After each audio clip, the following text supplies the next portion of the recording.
Hello horror cinema lovers, সবাই কেমন আছেন? হরর এক্সপ্লেনেশন বিডি চ্যানেলে আপনাদেরকে স্বাগতম। আজ চলে আসলাম আরও একটি নতুন এক্সপ্লেনেশন নিয়ে। আজ আমি এক্সপ্লেইন করব 2021 সালে মুক্তি পাওয়া horror cinema the exorcism of god. চলুন একসাথে হারিয়ে যাই এক্সোরসিজমের এক ভয়ঙ্কর দুনিয়ায়।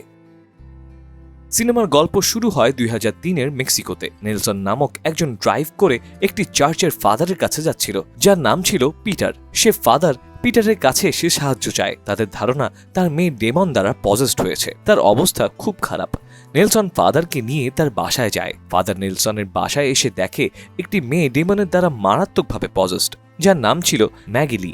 ম্যাগিলি সেই চার্চেই কাজ করত পিটার যেখানকার ফাদার। পিটার ম্যাগিলিকে পছন্দ করত। তার উপরে এটি ছিল তার প্রথম এক্সোরসিজম, তাই সে মনে মনে বেশ নার্ভাস ছিল। তাই সে তার বন্ধু মাইকেলকে ফোন দেয়, যে এই মুহূর্তে লন্ডনে। সে তাকে ঘটনা জানিয়ে জিজ্ঞেস করে এক্সোরসিজম শুরু করা উচিত না, কিন্তু মাইকেল তাকে মানা করে। মাইকেল জানায়, এখনো তো তোমার ট্রেনিংই শেষ হয় নাই। এখন যদি তুমি এক্সোরসিজম করতে যাও তাহলে আরো বাজে সিচুয়েশন ক্রিয়েট হতে পারে। তাই আমার মতে তোমার এখন এসব করা উচিত না। কিন্তু পিটার ম্যাগিলির এরকম বাজে অবস্থা সহ্য করতে পারছিল না। তাই মাইকেল মানা করার পরেও সে এক্সোরসিজম শুরু করবে বলে ঠিক করে।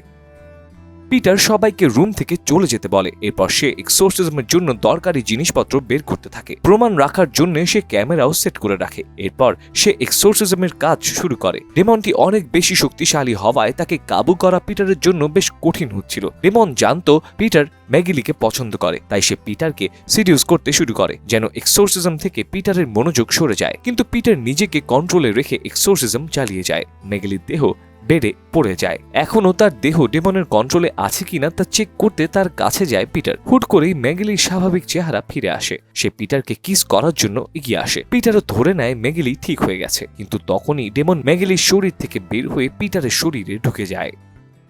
এরপর এক লাফে সিনেমার গল্প চলে যায় 8 বছর পরে। মহিলাদের জেলে একজন গার্ড কয়েদিদের খাবার দিচ্ছিল, কিন্তু একটি লকআপে খাবার দিতে গেলে সেখানে থাকা মহিলা তার আঙুল কেটে ফেলে। এরপর আমরা আবারও পিটারকে দেখতে পাই।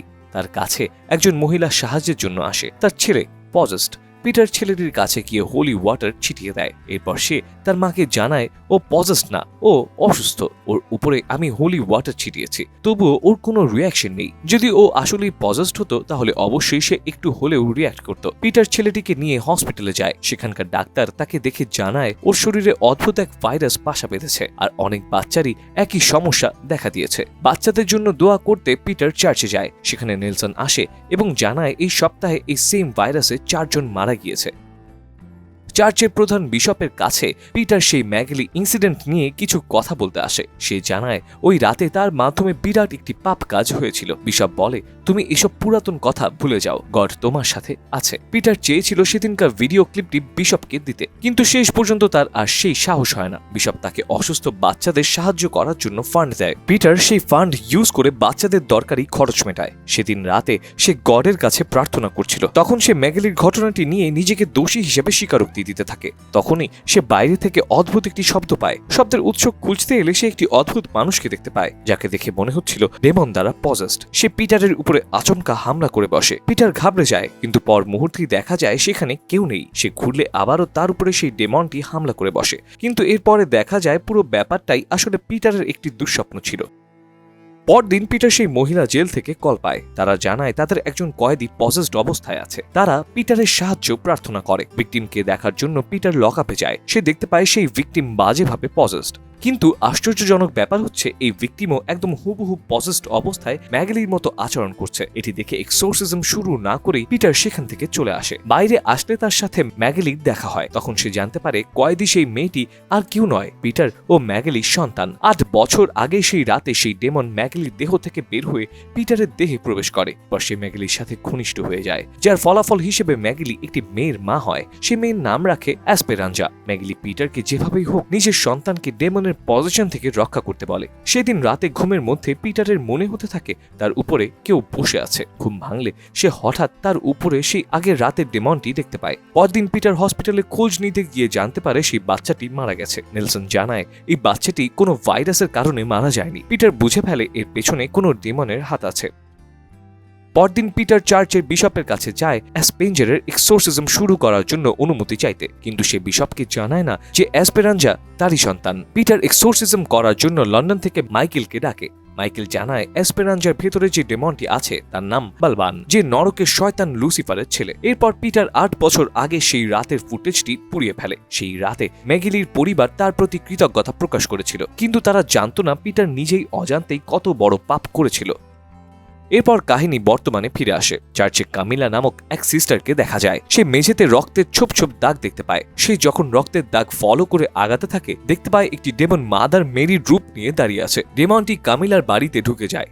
এরপর সে পজেসড অবস্থায় অরফানেজের বাচ্চাদের উপরে অ্যাটাক করতে যায়, কিন্তু তখনই সেখানে মাইকেল ও পিটার চলে আসে। তারা কামিলার উপরে এক্সোরসিজম করে তার বডি থেকে ডেমনটি বের করে ফেলে, কিন্তু বাচ্চাদের দেখে পিটারের মনে হতে থাকে ডেমন তাদের উপরে প্রভাব ফেলতে শুরু করেছে। এরপর পিটার মাইকেলকে নিয়ে তার মেয়ের সেলে যায় এক্সোরসিজম করতে, কিন্তু বালবান তাদেরকে এক্সোরসিজম করতে দেয় না। এরপর দেখা যায় সেই জেলে যতজন নারী ছিল তারা সবাই কোনো না কোনো ডেমন দ্বারা পজেসড ছিল। বালবান খুবই অ্যাগ্রেসিভ হয়ে যায় এবং মাইকেলের উপরে হামলা করে তার কান কেটে ফেলে। নেলসন কোনো মতে তাকে ইনজেকশন দিয়ে অজ্ঞান করে দেয়। এরপর পিটার ডিসিশন নেয় এসপেরাঞ্জার পাশাপাশি বাকি কয়েদিদেরকেও ডেমনের হাত থেকে রক্ষা করতে পারবে। তারা জেলের সকল কয়েদিকে ইনজেকশন দিয়ে অজ্ঞান করে ফেলে। এরপর তারা একটি রুমের ভেতরে এক্সোরসিজম করার জন্য তৈরি হতে থাকে। মাইকেল পিটারকে জানায় যদি বালবানকে কাবু করতে চাও তাহলে তার কোনো কথাতেই বিশ্বাস করা যাবে না, তার সাথে কোনো প্রকারের চুক্তিতেও যেতে পারবে না, নইলে এই ডেমন পুরো দুনিয়ায় রাজত্ব তৈরি করে ফেলবে।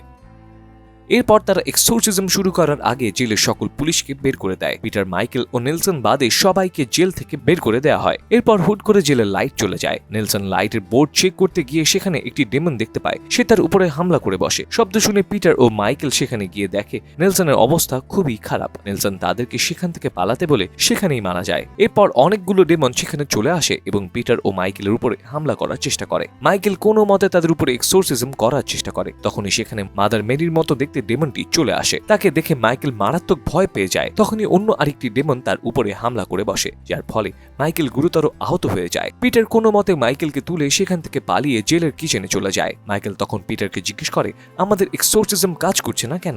পিটার তখন সেই রাতের কথা তার সামনে কনফেস করে ফেলে। তখনই মাইকেল বুঝতে পারে হয়তো এই কারণেই তাদের এত চেষ্টায়ও কিছুই কাজ করছে না। মাইকেলও তখন একটি কনফেস করে সে বহু বছর আগে বালবানের সাথে একটি চুক্তি করেছিল, যার কারণে তার কোনো এক্সোরসিজমই বালবানের উপরে প্রভাব ফেলতে পারছে না। মাইকেল পিটারকে এই ব্যাপারে সতর্ক করে দিয়ে সেখানেই মারা যায়। এরপর সে দেখতে পায় ডেমনগুলো কিচেনে চলে আসছে। সে ওইখান থেকে বেরিয়ে অন্য আরেকটি রুমে চলে আসে। এরপর সে একটি ভিডিও রেকর্ড করতে শুরু করে। সে ম্যাগেলির সাথে ঘটে যাওয়া সেই ঘটনার স্টেটমেন্ট রেকর্ড করে বিশপের কাছে পাঠিয়ে দেয়। এরপর সে সাহস করে একাই সবগুলো ডেমনের উপরে এক্সোরসিজম করতে শুরু করে। তখনই সেখানে জিসাসের মতো দেখতে সেই ডেমনটি চলে আসে, যাকে পিটার জন্মের মতো ভয় পেত।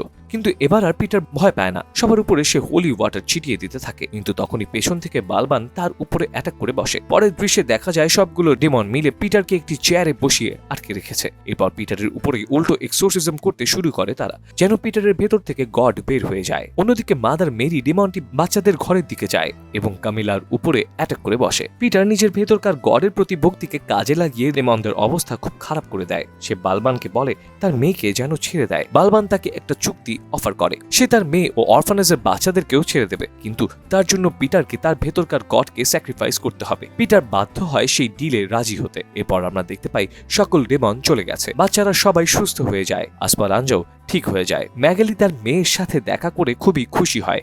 একদিন পিটার কমিউনিটির মানুষজনের সামনে প্রার্থনা করছিল। তার দারুণ কাজের কারণে সবাই তাকে এখন প্রচন্ড সম্মান করে। বিশপও পিটারের প্রশংসা করে। পিটার তাকে সেই ভিডিওর ব্যাপারে জিজ্ঞেস করে। বিশপ জানায় আমি সেই ভিডিওটি না দেখেই ডিলিট করে দিয়েছি, কারণ তোমার প্রতি আমার অগাধ বিশ্বাস আছে। এরপরে আসপারাঞ্জা ও কামিলাও তার সাথে দেখা করতে আসে। আসপারাঞ্জা তখনও জানতো না যে পিটারই তার বাবা। এরপর আমরা দেখতে পাই পিটারের চোখের কালার চেঞ্জ হয়ে যাচ্ছে, অর্থাৎ পিটারের ভেতরে এখন বালবান চলে এসেছে, যা দেখে বিশপ ঘাবড়ে যায়। অন্যদিকে আসপারাঞ্জার চোখের কালারও চেঞ্জ হতে থাকে, যার মানে পিটারের ভেতরকার গডের প্রতি ভক্তি এখন আসপারাঞ্জার ভেতরে চলে এসেছে। মুভির শেষ দৃশ্যে দেখা যায় পিটার ভ্যাটিকান সিটির দিকে আগাচ্ছে।